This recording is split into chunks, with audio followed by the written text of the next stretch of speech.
we're having to go and put this event on digitally. So it's great to be welcoming people from across the world.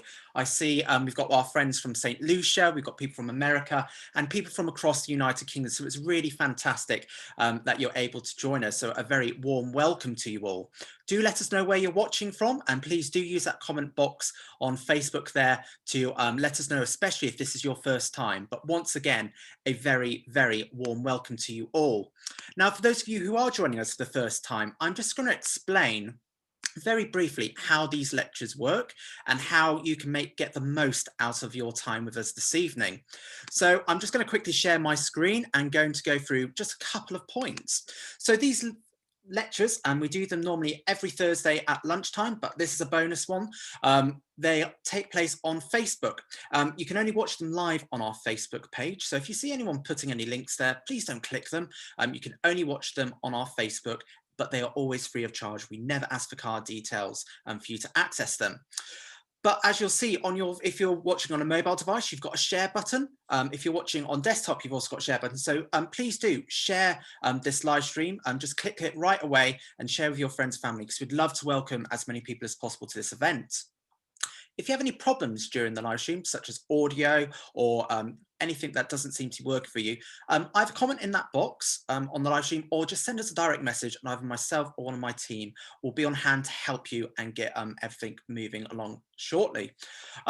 If you've got any questions for Emma at the end of this lecture, please do comment away, and we'll try our best to put as many questions as possible to Emma at the end of the lecture.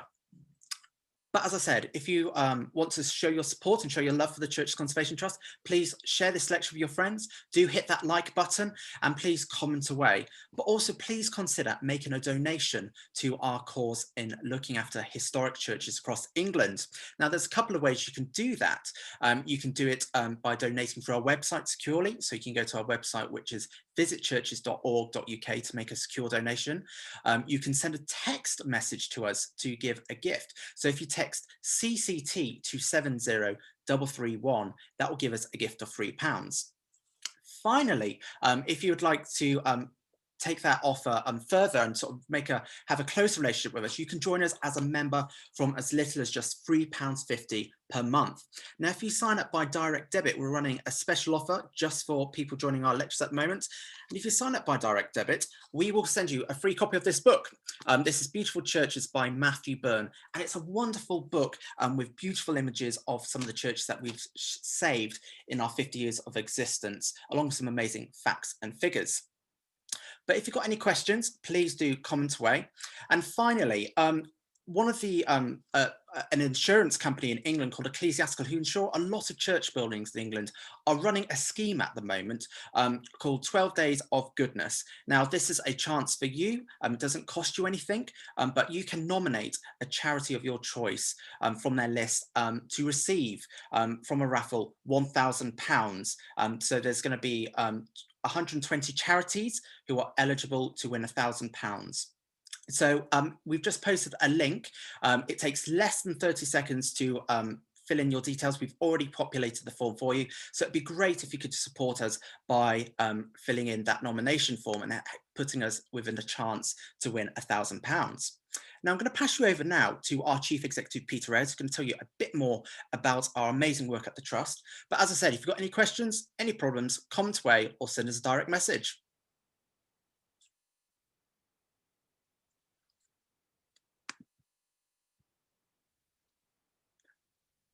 I was on mute. Hello, everybody, and welcome to you all from around the world. So obviously, clearly know what I'm doing. So it's great to have you all with us today, and thank you for all of those who come back for a second bite of the lecture cherry today as well. Now, this is an annual lecture we put on every year, and it's called the Candida Lycett Green annual lecture. And normally, as George says, we would do this in person, and we would never get quite as many people as we've got here today joining us online. So I'm very pleased to welcome you all here today. For those of you who don't know us, we're the Church's Conservation Trust, and we were formed in 1969 as a partnership between church and state to deal with those very important historic churches which no longer had a worshipping congregation. Now, over those 50 years, we've collected 356, and we still continue to collect them. We take on about 2 or 3 more every single year. We're concerned about the impact of COVID, which has affected everybody around the world really as well. We do appreciate that. But in terms of historic churches, we wonder whether there might be some more closures or accelerating numbers of closures, particularly in the countryside, coming this way. So we think we're a charity who stands in a great position to help communities to use and love these buildings for the future. Now, we don't hold them as monuments. These buildings, we think, are vital parts of the community. They belong to absolutely everybody, and they tell a story of absolutely everybody. And we believe they need to be protected. And in order to do that, it's best to have people in them, using them and loving them. And that's what our strategy is all about, how we support communities to use and love these historic churches. Now, it's been a difficult year, I'm sure you'll all agree, for absolutely everybody. And for us in particular, the financial hit's been quite high.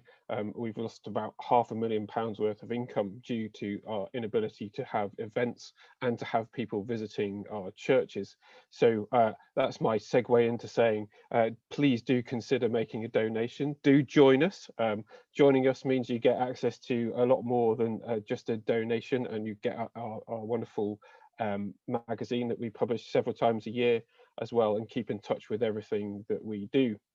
As George said before, just by helping with that ecclesiastical 12 days of goodness, you can help support our work as well, which is great. So thank you for that. Now, this lecture is in honour of and in memory of Candida Lycett Green. Now, Candida was a renowned author, journalist, conservation campaigner, and a critically acclaimed editor of her father, John Betramin's letters. She was a lifelong campaigner for conservation and was a commissioner for English heritage and a much valued supporter and vice president of the church's Conservation Trust. And this link to John Betramin is actually quite important. I was looking today and I actually have a copy of In Praise of Churches by John Betramin, and there's a poem in there which relates to one of our churches in Chiselhampton in Oxfordshire. And the first line, although the month's slightly wrong, it sort of was evocative of an evening like this. Across the wet November night, the church is bright with candlelight and waiting evensong. A single bell with plaintive strokes peals louder than the stirring oaks the leafless lanes along. And I won't read the whole thing out to you because my poetry reading is terrible, but I just wanted to make the point that poetry and these buildings go together extremely well. Now, this building is wrong on two levels for this lecture this evening, because it was built in 1763, so it's clearly not medieval. And also, I wasn't talking about any form of secular use going in there, but it does mean that I could, in fact, blame my mistake on the vicar. And I was going to do this. So this is another Betramin poem that I just thought I found earlier, which I thought was rather good.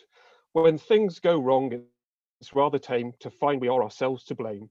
It gets the trouble over quicker to go and blame things on the vicar. So without more ado, I'm going to introduce our lecturer this evening, who's the wonderful Dr. Emma Wells, who has a whole host of letters behind her name, which I'm not going to read out to you. We have a long-standing relationship with Emma, and she's done several lectures for us already in the series that we've been running on Thursday lunchtimes. And Emma specialises in late medieval and Reformation English parish churches and cathedrals, pilgrimage, the cult of saints, and the census, as well as built heritage more generally.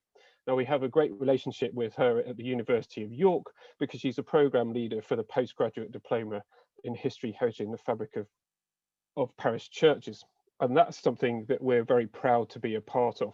And I'm sure that she'll be able to share some details of that course, because a lot of people who watch our lectures would no doubt be interested in learning more, and this is a great way to do it. It's a bit of an unusual lecture. I've enjoyed all week on Twitter saying that Emma's going to be wholly inappropriate all week. And I think it's a long-standing sort of comment that people make about secular uses of churches, and a lot of people it trips off the tongue very well. They never used to be like this. It was only the Victorians who stopped us doing anything fun in churches. And I'm sure that Emma will elucidate how the buildings have been used, and how we like to repeat some of those uses, maybe not all of them. And we have some interesting examples of uses of our churches which led to physical alterations to prevent things like cockfighting in the chancel. So interesting sort of history. So without further ado, I'd like to pass you over to Emma Wells for the annual Candida Lycett Green lecture. Thank you, Emma. Thank you very much, Peter. I'm just going to start my slideshow 1 second. Hopefully you can all see that today. So it's a real honour to talk to you all here this evening, not only as this year's presenter of the Candida Lycett Green Memorial Lecture for, of course, the wonderful CCT, but as an opportunity to share with you how the past may inform the growth and sustainability of the parish church in the future and in the current day, of course, an issue likely close to many hearts watching. Now, secular usage of the church is big business. I use that term loosely at the beginning stage of this paper, so please bear with me. I think of Norwich Cathedral's great indoor fairground slide. Think of the post office, the first one in a church at St. James's in West Hampstead. And there's a few wine bars and creches thrown in the mix there too. And no doubt the popularity of, say, Geraldine's Animal Service in the Vicar of Dibley, which returns to our screens, I hear, this year, and the harmless religious mockery running throughout Father Ted, these have all aided the debate over the so-called increasing secularization of the church. So fierce controversy surrounds these attempts at a new rethinking of the church's sales pitch, if we call it that, with much of the debate lamented over the suggestion that the church should be about liturgy and liturgy alone. So follows its traditional usage through history, some claim. But let's organise the facts from the fallacies and then see where the dichotomy lies. Let's unpick the motivations behind the seemingly endless fascinations with how our church buildings are used. Take a look at the two images on your screen. Note the frivolity apparent within these sacred spaces. You'll need to look closely because they're very small, but you'll see there are dogs and there are children running through the nave, no doubt a portrayal of an early and broad inculcation to the faith. Of course, both are depictions of a medieval church. They are post-Reformation. So what about this one? Here's an image directly from the 15th century. What we are seeing here are, again, a variety of practices we would perhaps find quite horrifying if we saw them occurring in the naves of our own churches today. And yet the artworks here are, all of them, we could argue, still rather idealized portrayals of the historic church interior. What actually went down then within these most holy walls was far more interesting and indeed at times rather surprising. Quote, one of the most, if not the most, vital debates in which theologians are engaged at the present day is that which concerns the secular nature of Christianity, end quote. And this quote by J.G. Davies was first written in 1568. However, it is perhaps just, if not more relevant, to the church of 2020. He goes on to opine, quote, for over a millennium and a half, churches were the scene of a host of varied secular activities. To ignore them is to pass over an essential element in understanding them functionally, end quote. And back in 2018, I wrote an op-ed for the Church Times, and in it I explained, quote, there never was a golden age when sacred buildings were removed from secular activities. Medieval churches, for example, were hectic places, meeting halls, markets, bartering houses, etc. Yet they were never really considered any less holy. Why, therefore, should they be so today?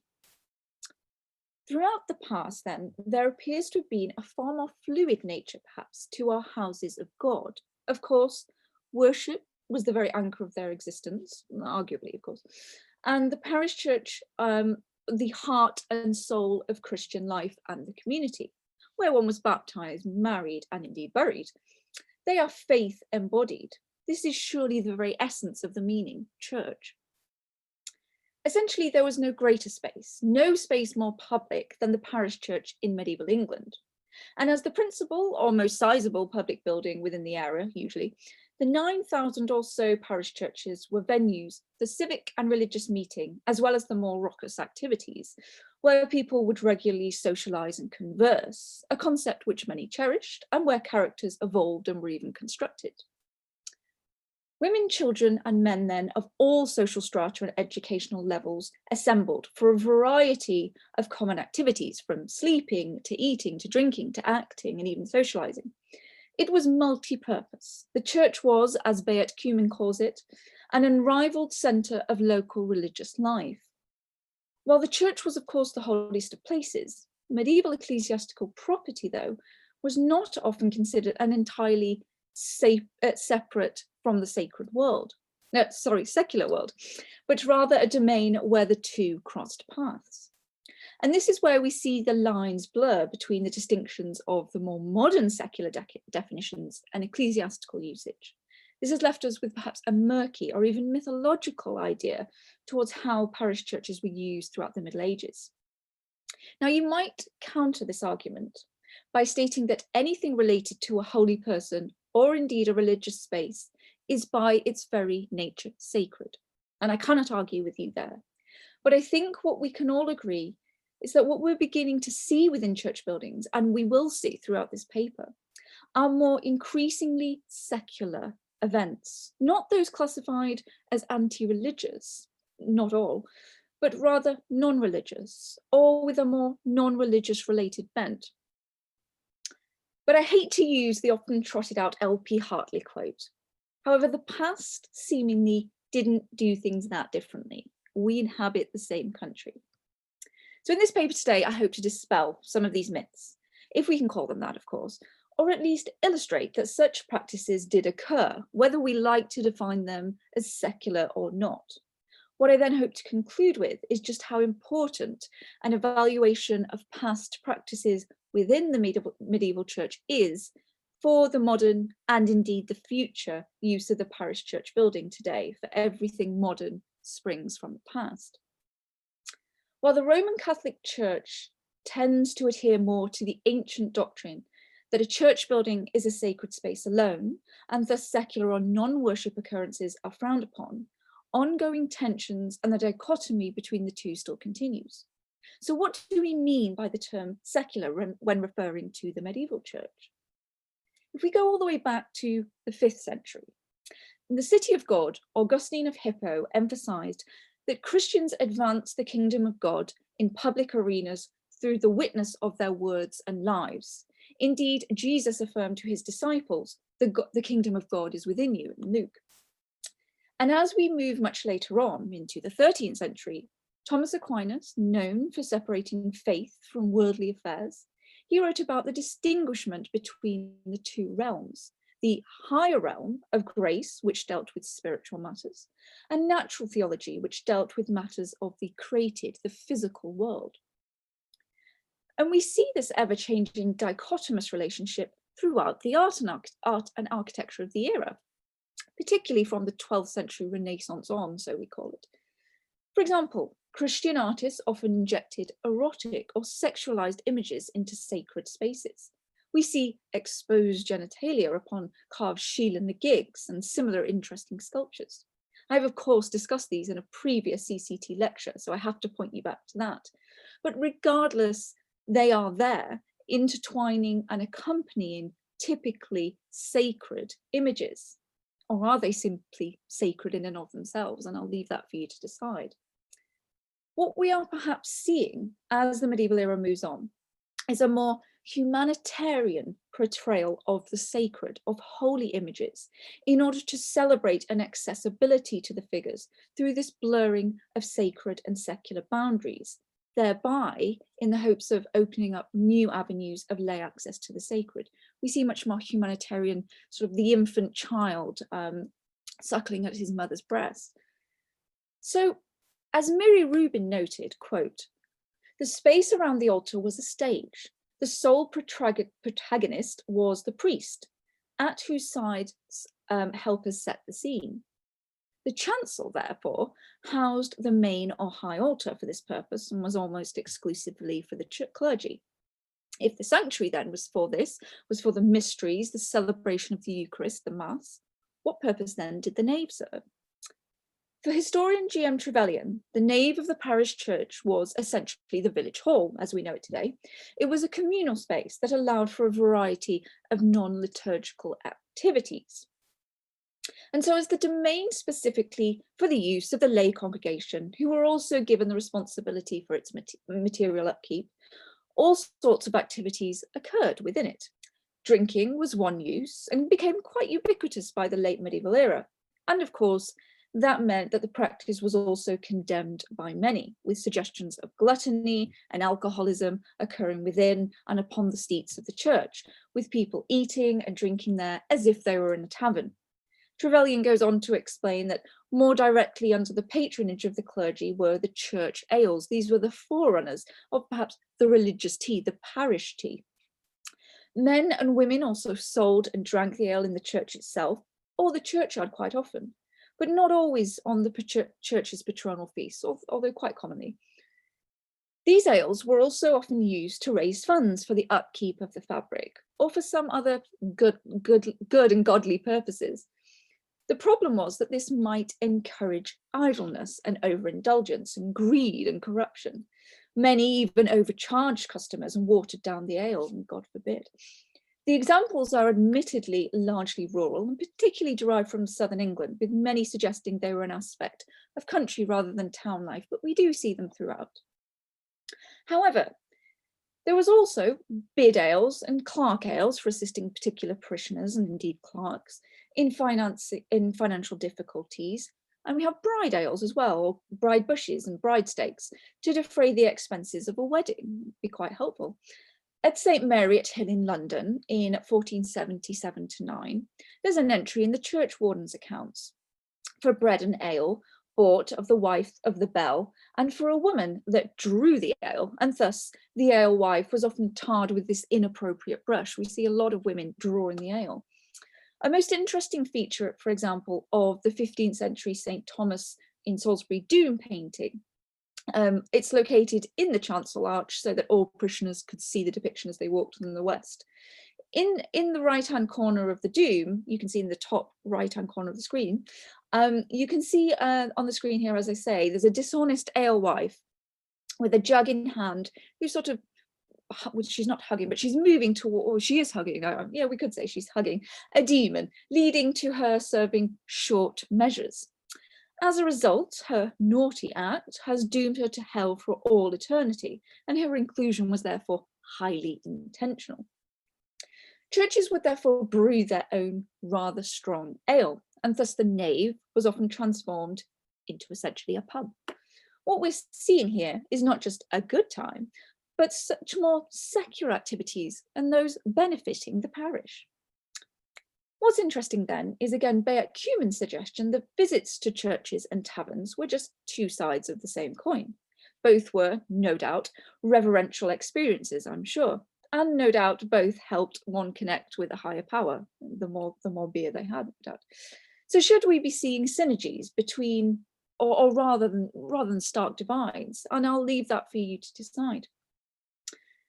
And in fact, much of what we know about Morris dancing in the 15th and 16th century sort of derives from this, became much more popular in the 16th century, with records from churchwardens' accounts recording attendance, Morris dancers' attendance at these ale festivals. A receipt for St. Edmund's in Sarum in 1490 for payment to William Bellringer was made for cleaning the church at the dance of the poles, i.e. a maypole dance had occurred literally within the nave itself. However, as the open space in churches accommodated pews and benches in the late medieval period, it could no longer really act as this parish hall space. So in the heyday of these great ales in the 15th century, church houses, separate or annex buildings, were erected or donated to hold the events, particularly in southern England and the West Country. Evidence of the desire to house these events, it was, I suppose, in a more appropriate or proper setting, no doubt, away from the immediate church building. Perhaps that was the idea of these annex buildings. There was also the Feast of Fools, and this began in France as a kind of ritual of merriment. It was associated with the Greek and Roman New Year. The festivity then survived for centuries under the cloak of the Christian Feast of the Nativity and was still being celebrated during Christmas week throughout consecrated places. Much of this had close affinity with village folk customs or summer games, think the elections of the Lords of Misrule. Unfortunately, there were many abuses associated with these feasts or mock services, with priests and clerks wearing masks, and these were the mummers, many dancing in the choir dressed as women, or minstrels singing wanton songs and even eating black puddings at the altar. It's rather specific. At a visitation of Canons Ashby II at the Priory, the bishop's commissary says around 1432 that monks, in fact, were found to be indulging in private feasting and games, frequenting the village inn, evading attendance at the church services in the choir, and wearing short, old, tight doublets with several ties to their hose instead of their monastic habit. While the latter may seem trivial, sporting inappropriate religious attire was in fact a punishable offence. Not to mention so too were activities such as the example of Greyfriars in Nottingham, where the warden, William Bell, was charged in 1500 with incontinence as a pimp. Some even played dice and ran and leapt through the church, and no doubt this was linked with the festival of the ass, as it's known, which was commemorated in certain locations, often by girls with child in arms who would enter the church upon an ass or a donkey. And in the 13th century, there is a record of this. Stefan de Boer recalled how one sad youth had pranced into a church on his wooden horse, but he suddenly became engulfed in flames at the threshold of the sanctuary, with the entire congregation fleeing to the priest's house rather than waiting to put him out. But what's particularly interesting, however, about these festivities is seemingly their importance. Perhaps they were more important to the running of the parish and indeed its maintenance, and therefore aiding the community rather than simply being celebrated for frivolity. Although we can't quite make that a conclusion, but several carvings throughout English churches refer to them and even illustrate some of the goings on that occurred. Most commonly, we see these types of carvings on bench ends. And bench seating was in fact quite a large feature of the English parish church before the Reformation, as well as after it.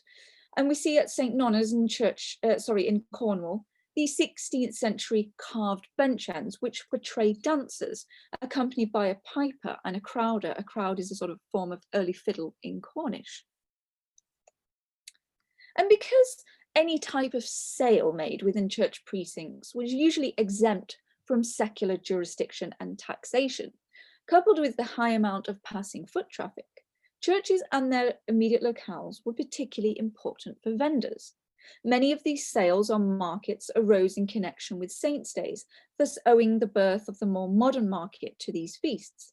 As crowds assembled, this provided a business opportunity, so many peddlers and vendors brought their wares and set up booths, particularly within the nave. And then we start to see problems with cockfighting and dogfighting, unfortunately. Of course, more prosaic reasons were simply because the interior of the church building protected from inclement weather, which is why they often did put them inside. But this also wasn't always a celebrated practice by the church authorities, and indeed royal authorities, because in 1236, Henry III, and we see this again with later royals, even forbade the holding of the Northampton Fair in the church or churchyard of All Saints, and the Bishop of Lincoln, Robert Grosseteste, prohibited fairs in all his churches, though of course the Harvest Festival could continue. The lack of taxes charged, therefore, and indeed regulations, also meant that the clergy sometimes competed for the economic benefits of the resulting commerce taking place. Although this example derives from Chartres in France, in 1224, church merchant stalls were moved from the porch of the cathedral to the south cloister, so that the proceeds would go to the canons rather than the dean, which they had done previously. This also happened at York Minster, where we see stalls within the immediate close, within the Minster close. And as cemeteries were legally protected spaces, they therefore became the prime sites for markets, and so perhaps regarded more as public than consecrated ground. At Brenchley in Kent in 1230, records note that in future, the Sunday market was to be held on the local lord's owned land, not the church's, while in York, a Sunday market was prohibited in 1322, but an irregular market on Sunday and feast days was allowed to be held in the churchyard of St. Michael of Belfry, in the early 15th century. So the attendees and vendors were often at the service of the church authorities' mercy. Parish churches and churchyards, though, as you may have realised, were never exclusively, let's call it, devotional places. Sheep were grazed in churchyards, and as the church calendar of holidays aligned with ancient seasonal patterns, some of these breaks in labour ran for several days, accounting sometimes for around 1/3 of the calendar year. So such frivolities often spilled out of the immediate church vicinities when the congregations let loose. Many a congregation actually spilled out straight into football matches.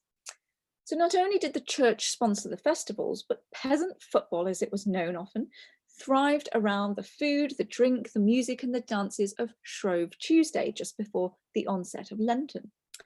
Churchyard gates served for the locals as football goals. Church walls were used for ball games. Thus the fallout came, though, in the 14th century, when, for example, Bishop Braebuck of London attacked the clergy of St. Paul's for playing ball and other unseemly games, such as wrestlings, both inside and out of the church building. In the middle of the 14th century, the Archbishop of York, he also banned wrestlings and shootings and plays. I'm not quite sure if that shootings were going on in the church itself.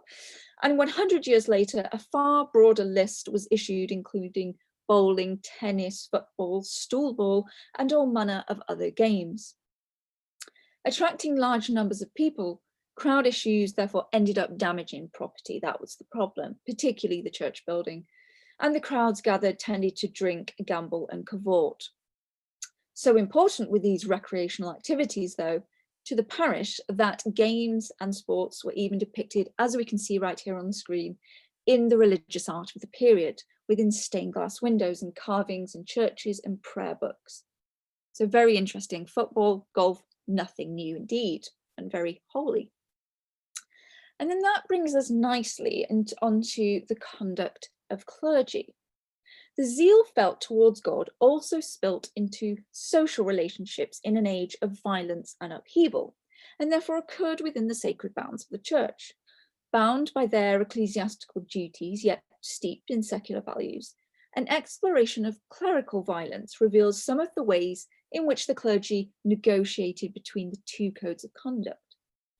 The consistory courts tell us that in 1488, at the dedication vigil of St. Augustine Papy, London, Sir David Preston noted how he observed two men argue over a book, each pulling at it from a different direction, and then, with an angry and violent countenance, one hit the other on his throat with his fist. And yes, this is in the church building.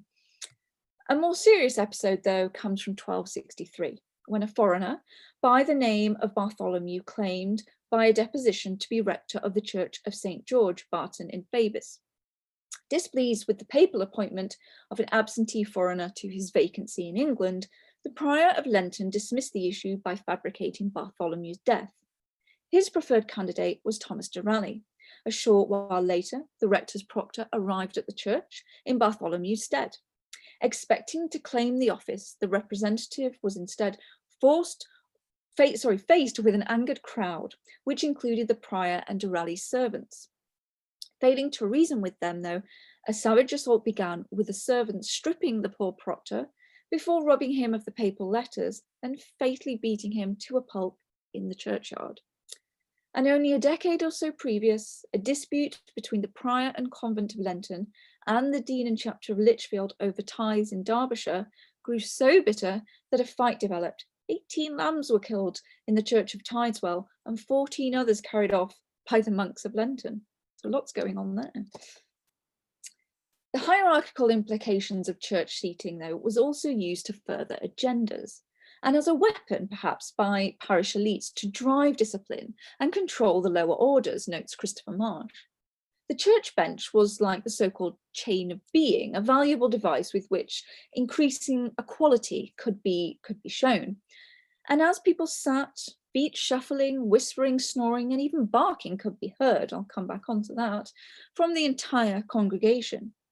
Among those without seats too, Bad or disruptive behaviour would have been harder to monitor, and in fact women were often reported to be found gossiping with their peers, either enhancing their reputation or spreading disinformation to disadvantage a rival, though men too, of course, men too. There are some morality subjects from this period that show this. They show the congregation how to live the Christian life, and thus not partake in these dissertations within this sacred space. Why? Well, doing so could be detrimental.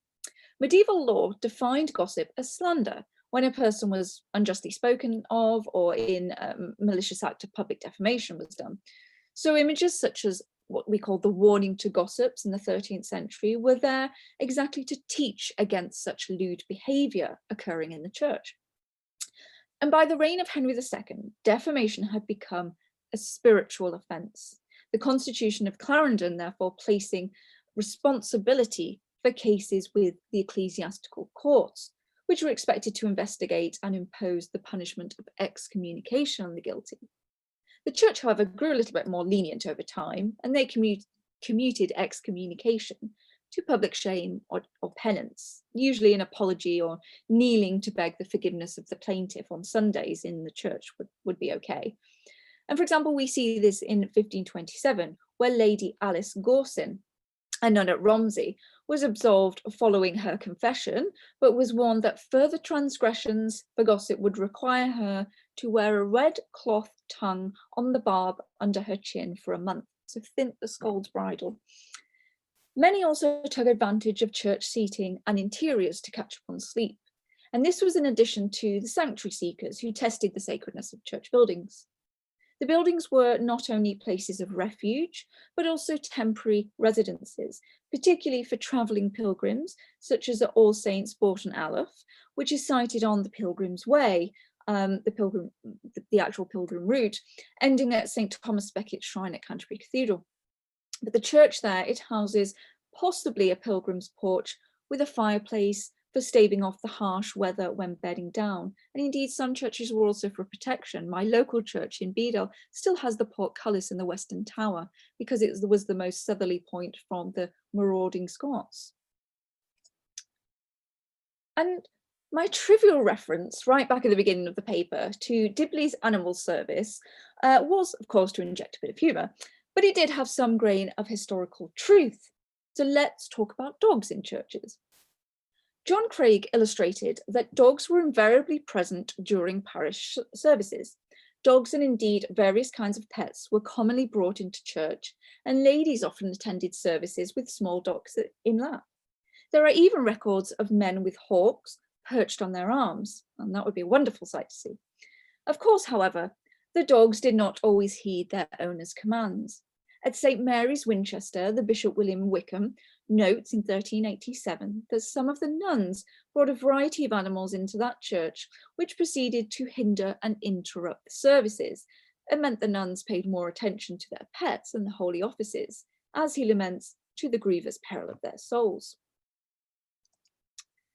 A 15th century monastic regulation against dogs and also puppies also told how oftentimes they would trouble the service by their barkings and sometimes tear the church books.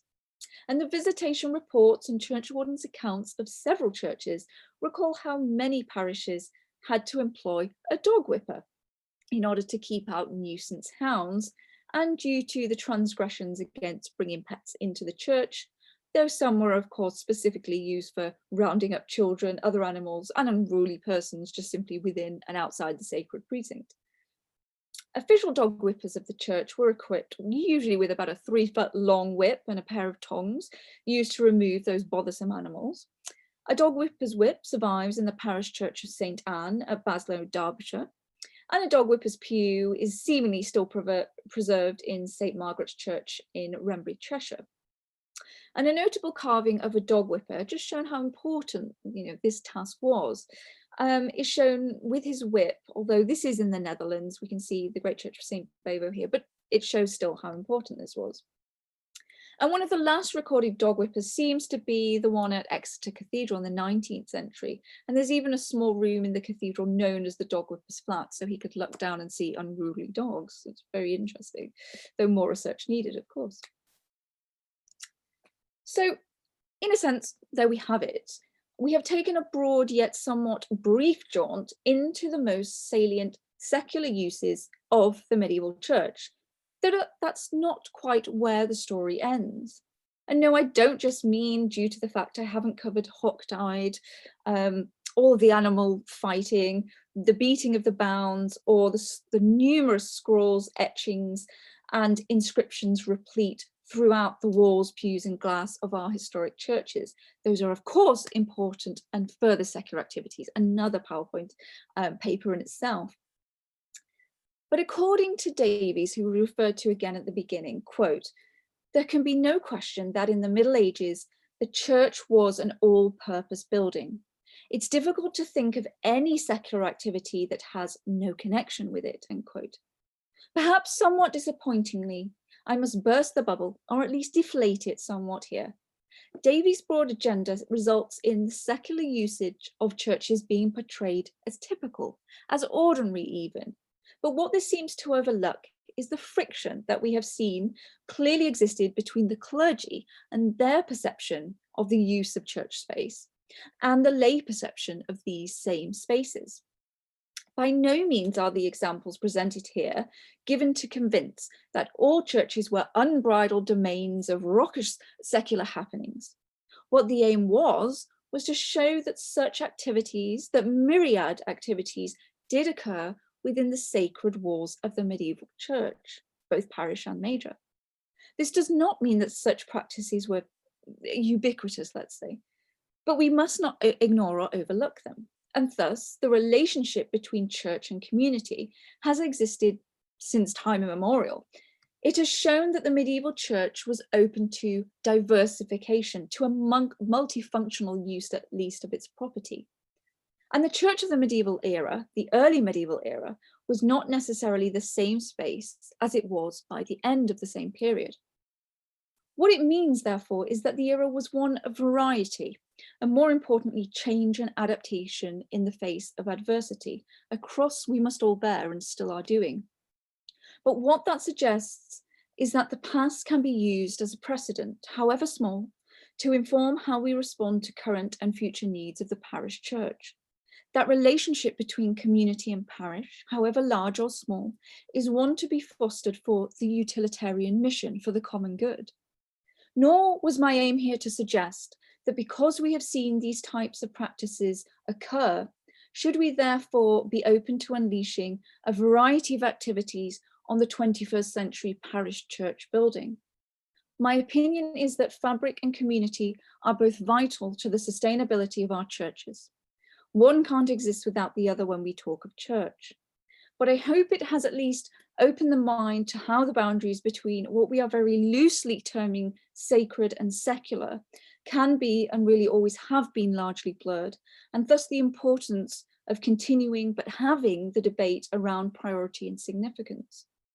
Some practices occur well in one place that don't necessarily mesh with the circumstances of another, but there are myriad ways to care for and therefore use our churches. And when I refer to usage, I mean more so function. I refer to function here in the sense of a church fulfilling an activity that is natural to or the purpose of the structure.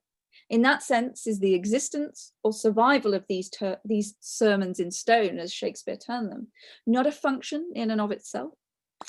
As the 2017 Taylor Review on the sustainability of England's churches noted, quote, "There is no single simple solution," end quote.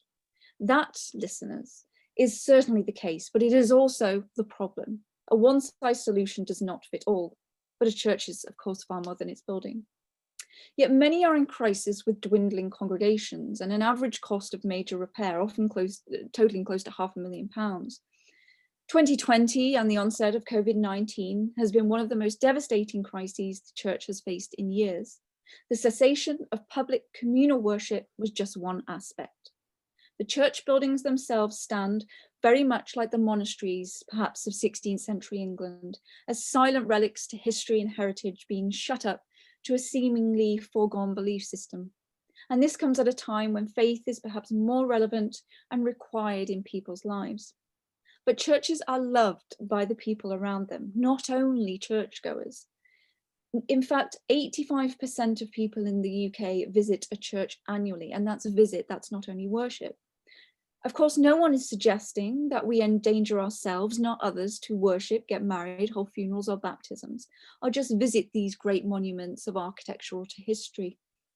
But a recognition of the grave consequences the pandemic has had, and thus the importance of church buildings within the wider parish and community, is key to ensuring their longevity. So when the CCT's team get hard at work dreaming up major new use projects for historic places of worship, know that creativity or innovation is nothing new. Uphill challenges force a thinking outside of the box to retain the physical presence of these great assets, far from burdensome. So let's have a discussion of the possible functions. And again, I use that word function for future generations as well as today. That function might be fabric-based, it might be community-centered, it may and hopefully can be both. Of course, we must not be hasty, and those who care for our churches seldom are. But time is a luxury which this generation does not possess in large quantity, in some respects perhaps more so than the past. It's often necessary to afford the luxury of choice and change. So, as we have seen today, we are primarily reaching for the same goal as our medieval ancestors, a church that serves the needs of its community and offers a sacred space for all, however that picture may look. Though the burden of old age crushes them, so claimed Augustus Rodin, far from stopping in silence as we wander by, let's ask questions of our churches and let's listen to their replies. For, quote, "we are only trustees for those who come after us," said William Morris. It is thus our duty to gather together and defend them, for us and for our children's children, for history. Thank you very much. Thank you. Thank you very much, Emma. That was fantastic. And I'm sure if we were live in a room, there would be an enormous round of applause going on around to thank you for such an insightful lecture. Plays exactly into the CCT's hands, of course, and we very much believe it's a partnership with the local community about how these buildings are used for the future, which is why we've geared up our teams to be able to work with local communities to support them. We don't think we want to own these buildings. These buildings belong in the place that they are, and those local communities use them best of all. So thank you very much. We're going to move on to questions very, very shortly, but there's just one thing I wanted to say before we move on to those questions, and that's a huge thank you to eBound AVX who sponsored tonight's lecture. It's very, very kind of them. They've been very generous in their support over a number of years to the Church's Conservation Trust, and we in fact use their products to protect our lead roofs. They're the leading provider of lead roof alarms for churches and other buildings across the country. So thank you very much to Angus and Lynn and Hannah for all the support they've given us tonight. So without further ado, let me pass you on to George, who will handle all the questions that I've seen have been coming in. It's been a torrent. So good luck, Emma. Thanks, Peter. And everyone, as Peter said there, you know, these churches aren't just monuments to the past, they are beating hearts of local communities. So it'd be great if you could support us in helping to keeping those hearts beating. So as I said at the start, there's a couple of ways you can do that. You can text CCT to 70331 to give us a gift of £3, or you can join us as a member from just £3.50 per month by direct debit, and in return you will get a free copy of this wonderful, wonderful book. Now, Emma, we're going to dive straight in. We've had quite a few questions coming in already. So I'm going to dive straight in, if that's okay. I'm going to split this first question into a few, because it's quite a long, it's a couple of questions, Emma. Is the treatment of naves of churches as village, almost like as village halls, specific to England in the Middle Ages?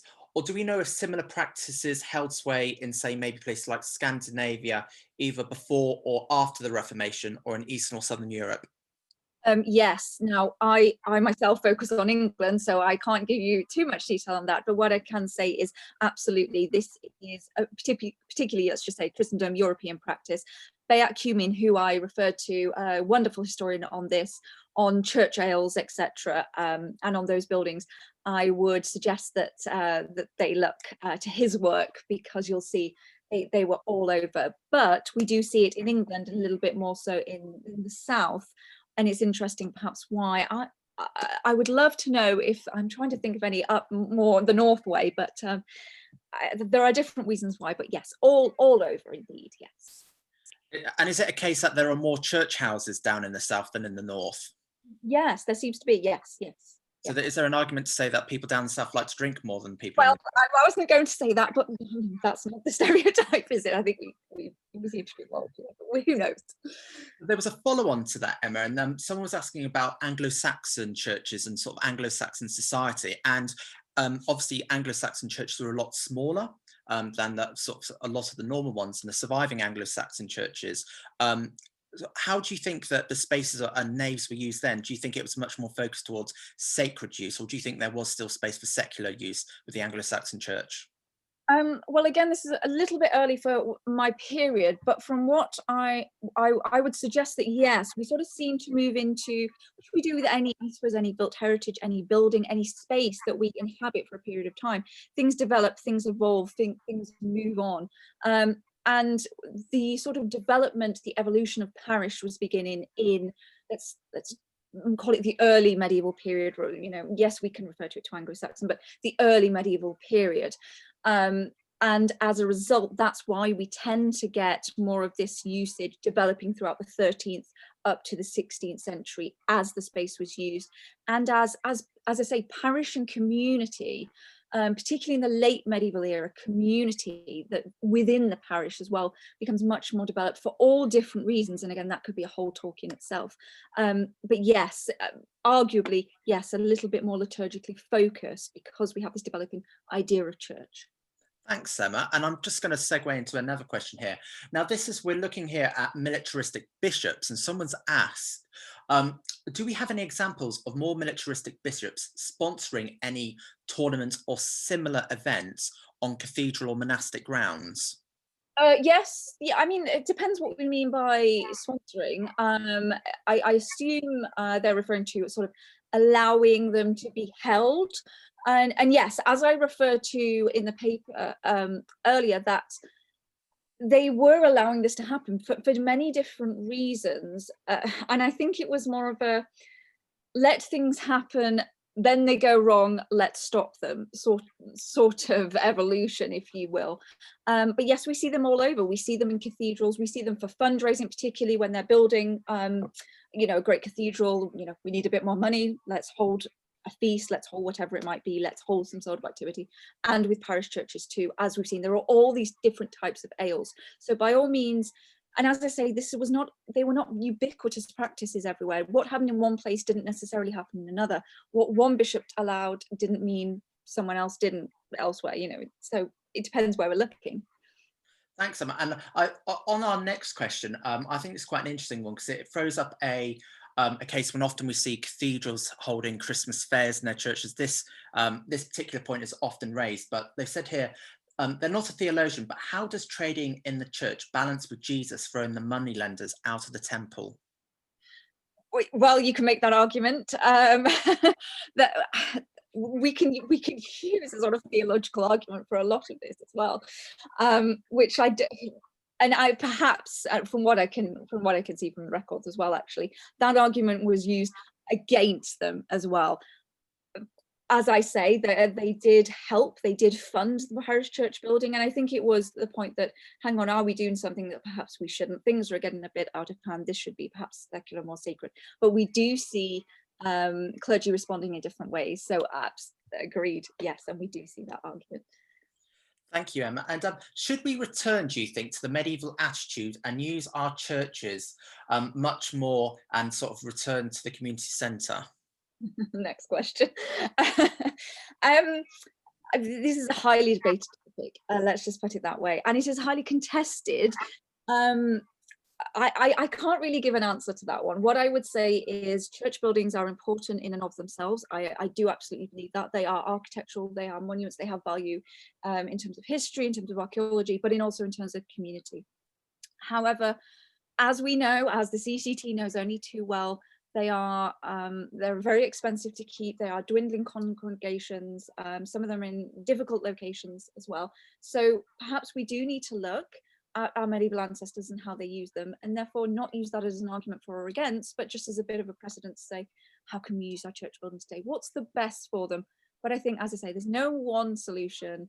It should be a case by case basis. So a yes and a no to that, to get out of it. Thanks, Emma. I'm going to give you a little brief because I'm going to bring Peter back on here to answer a question that's coming. I think Peter will be able to answer it really well. Peter, we've had a question come in here saying, should communities take more responsibility for their local ancient churches and find suitable purposes for them in the 21st century? Oh, what a good question. Well, I think we've got to find a method for looking after these buildings long into the future. And as I said before, I think these buildings belong to the place where they are, and they belong to everybody who's in that place as well. And so, yeah, I think it always has been and always should remain incumbent on the local community to take a role in using and loving these buildings. As I always say, that use and love is really important, and love generally turns into money. So I have not seen it do otherwise. So I think what's important is to get people across the threshold and find a variety of different ways of using them. It's rumoured that Christian worship is quite good use for some of these buildings sometimes, and also theatre, music, beer festivals, gin festivals, and just eating together a tea and cake, everything like that. Any way that people can find to raise the sort of basic amount of money to maintain that building in the short term. And they are real symbols of place, and they are the buildings that contain the story of everybody since that building was built, and they should continue to tell that story. They should never change. They should never change in the sense that they've always evolved, and they should continue to do that into the 21st century. Thanks, Peter. And Emma, I'm coming back to you here because this is I think this is quite a good little question here. Emma, what activities in medieval times do you think were absolutely not acceptable in churches? It's a good question. Well, fornication, perhaps. That is a very interesting question. I suppose many of the things that I spoke of today, we could say shouldn't really have occurred. But this comes down to what we classify as secular and what we classify as sacred. And that's why I sort of alluded to my previous CCT paper on the naughty aspects of churches, if you want to call it that. Are activities or is art or whatever it might be within a church sacred in and of itself because it is within those holy walls, and if it's sort of authorized, if we say, by the clerical authorities, therefore is it acceptable? The church has to evolve and develop. I do believe that, and I'm quite a traditionalist at heart, I will fully admit. Very much like to sit at Christmas, in a freezing cold church with candle lights, but at the same time, that, as Peter said, that doesn't always bring in the money, and therefore I think that there's nothing that really should be, well, perhaps nothing, perhaps wrestling, maybe not wrestling, perhaps not bear baiting or cockfighting, but let's just use our churches in the way that the local community can respond to and value. Thanks, Emma. And I think a nice question to finish on here is that, what is your favourite secular use, do you think, that you've discovered from the medieval church? Oh, this is a good one. Oh gosh, that's a hard question. I think the dogs. I'm sorry. I think the dog. I love the dog. I mean, I don't love the dog whippers. I don't want dog whippers now going into church and rounding up our dogs. But I particularly like the use of nuns with their lap dogs. I would be one of those women, and I should have put in a photograph. I have a picture of my dog sat on one of the church benches, watching. There wasn't a sermon going on, don't worry, but I think that's very interesting because I think it shows. I remember when that Vicar of Dibley episode came out, which of course it wasn't reality, but there was such a hoo-ha about an animal service, and it does show that animals were treated differently perhaps in the medieval era, and that we should be much more welcoming to all types of congregants today.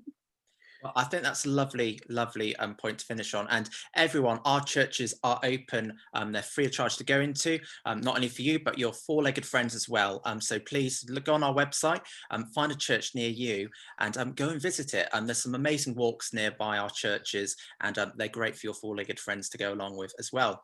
But Emma, thank you so much for taking time to do this annual lecture for us today. It's been great.